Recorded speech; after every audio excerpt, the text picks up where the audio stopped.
Other than I have a special relationship. She gives me a hard time, I give her a hard time. So, this is the first Sunday that we're going to do. Oh, actually, all we're going to do is kind of give you a little intro into the third section of our book of Leave. I hope that you've dusted off the cover and got it back out and found it. If anybody does not have a copy of that book, they're on that back table. Just take one, please. This is the third section, and the third section is all about virtues. And the third section tries to answer the question for you, who am I becoming? That's what you need to be asking yourself. Now, the book has 10 chapters in this last section. That's 10 different virtues that we're going to be talking about. But I'll tell you now that nobody has ever put together a concise list of virtues. It's not done in the Bible, and it's not done, theologians down the road have not done it. There is no one list. So you'll hear a lot of the virtues, the names of virtues, you'll hear a lot of them overlap, the same meaning with a different word. So I just kind of need you to bear that in mind as we go through this morning. There are 10 chapters, 10 virtues in the book, but in the scripture that I picked this morning, there's only 8 mentioned, and they're even mentioned in different forms. So the scripture that I picked was the 4th chapter of Paul's letter to the Philippians, and it says this: whatever is true, whatever is noble, whatever things are just, whatever things are pure, whatever things are lovely, whatever things are of good report, if there is any virtue, if there is anything praiseworthy, meditate on these things. That's what Paul wants you to do. He wants you to be thinking about these things. Now, why he picked this particular list, I have an idea. I think you'll learn as we go through this that all the virtues tend to work together to make a single condition. And we'll talk more about that in a minute. But for now, I think the first thing that we will do is just identify what a virtue is. And a virtue in the Greek means moral excellence and goodness. But sometime later, along came this guy by the name of Arthur F. Holmes, and he started by defining a disposition. He said a disposition is a tendency to act in a certain way. We've all grown up hearing this person has a good disposition or this person has a bad disposition. And then he goes on to identify the virtue as choosing the right inner disposition. So that would mean the person is going to have a good disposition if he's virtuous. If he's not virtuous, he's going to have a bad disposition.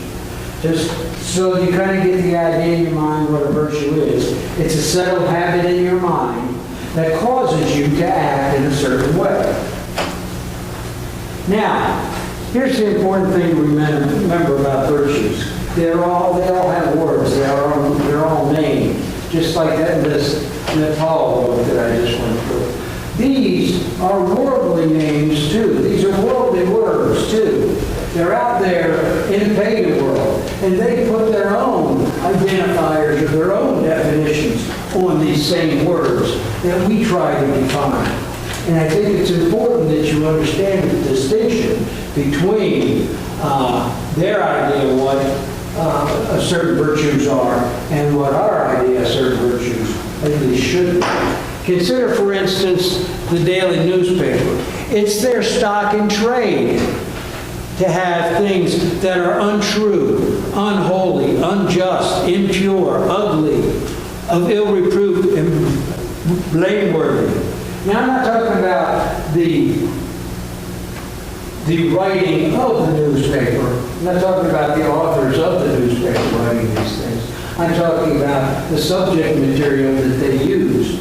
Anything that is bad in the world, that's their stock in trade. That's what sells newspaper. That's what people want to think about. That's what they want to hear about. They want to hear about all the drama. And that's why in a daily newspaper, all those things are their stock in trade. But you have to ask yourself, what sort of minds develop from a daily dose of this over and over and over and over again? Consider the pagan community in general, the things that they think about. What do they think about all day? Well, this week's lottery numbers. What good bargains we can get here or there. What's the highest interest rate I can find for my savings? What divorce settlement will give me the biggest share? What legacy I might get from someone's will? Whatever fast buck I can make, whatever pay raise I can demand, what I don't have to declare on my taxes, whatever alimony or compensation or bonus or pension I have coming. And they think about these things over and over and over and over again. This is what occupies their mind. I call it scatterbrainness, because it's all the worldly things that are occupying our minds that distract us from thinking about what is important. And I use the word pagan a lot in the beginning of this, but please understand that churches are not immune from this. Christians are not immune from this wrong thinking.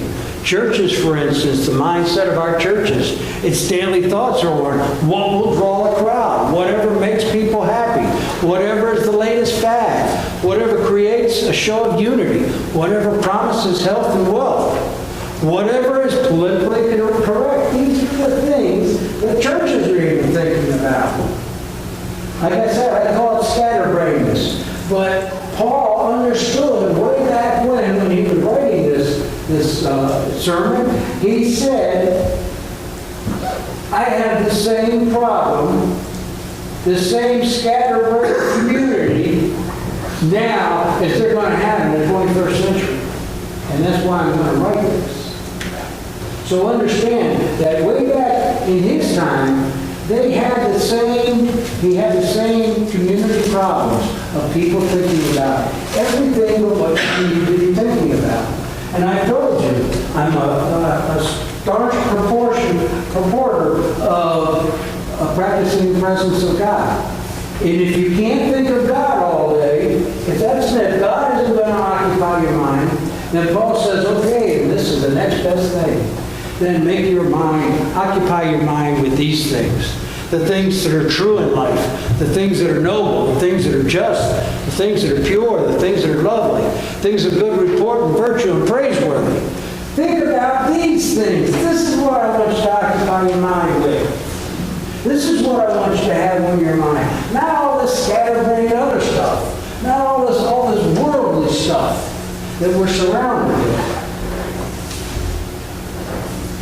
But understand, just like you saw a relationship between the same words that the pagans try to define are the same words that the Christians try to define, but in a different manner. So the Christian has to ask himself, well, how do I determine what is right? What is true? What is godly? And that gets us back to what I said earlier about all these virtues working together. The first thing that you need to understand about virtues is that there are two overriding virtues that supersede all other virtues, and they are holiness and love. You've got every virtue that you come up with, every virtue that you work on having, has got to have its foundation in one of these two. And why is that? It's because these are the central two attributes of God. Holiness and love.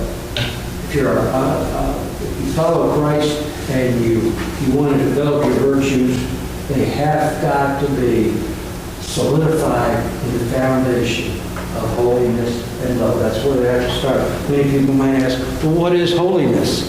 And holiness is pretty much defined in these three virtues. Righteousness is what God is. Righteousness, justice, and goodness. God is holy in the sense that he is both unique. There's nobody else like him. There's nothing else like him. And he is completely free of evil and infinitely good. That's what holiness is. And that's the definition of holiness.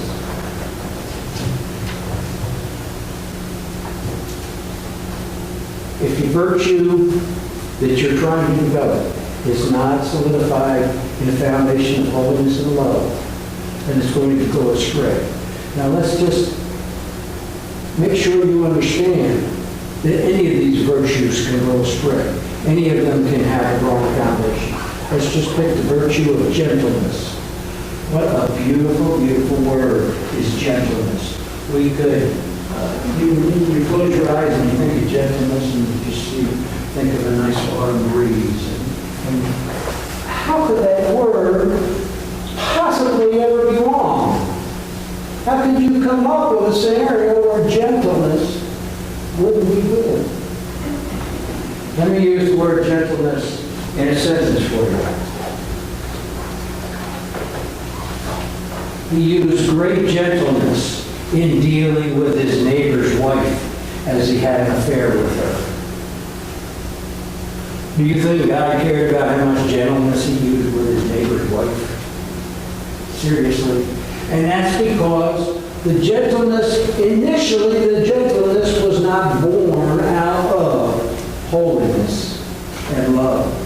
Because if it had been, it would be a beautiful thing. If it had been, the adultery would never be a part of it. It would never be allowed to be a part of it. So,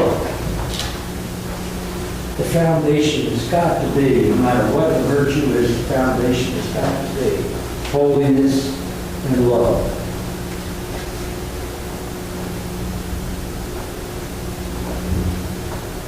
That's what's going to make the virtue beautiful. That's what's going to make the action Christ-likeness. So that's what we're going to study for the next 10 weeks or so. We're going to have interruptions like we always do, but for the next 10 weeks. And guess what? The very first virtue that we're going to study is the foundation. It's called love. That's the next chapter. Now, we're not going to study that next Sunday, but we'll study that the week after, in 2 weeks. Next Sunday, we're going to have a mission Sunday. So, I give you 2 weeks to read that first chapter. And remember, I told you this before, don't think that you don't have to read the book because you can come in to hear from me, because that's not going to happen. What happens is, you read the book, and I don't preach on what's in the book. I preach on the same topic, but I will not preach on what's already been told to you in the book. So, for the next few weeks, or for the next 10 weeks, that's what we're going to do. We're going to go over these 10 virtues. We're going to try to make them a part of who we are. Just see all 10 virtues are down on the board and we're going upstairs. As you go by, you can look in your index of your book and you can read them all. So I'm going to leave you today with the exact same words that I gave you before. Every version of the Bible is a little bit different, so the wording will be a little bit different. And that even applies to virtues. All the virtues in every type of Bible aren't the same. So, I'm going to read you the same letter that Paul wrote to Philippians, and he said in conclusion, finally, brothers, whatever is true, whatever is noble, whatever is right, whatever is pure, whatever is lovely, whatever is admirable, if anything is excellent or praiseworthy, think about these things. Whatever you have learned or received or heard from me, or seen in me, put these into practice. And the God of peace, will be with you. Amen. Amen. All right, if you'll turn your hymnals now to number 307.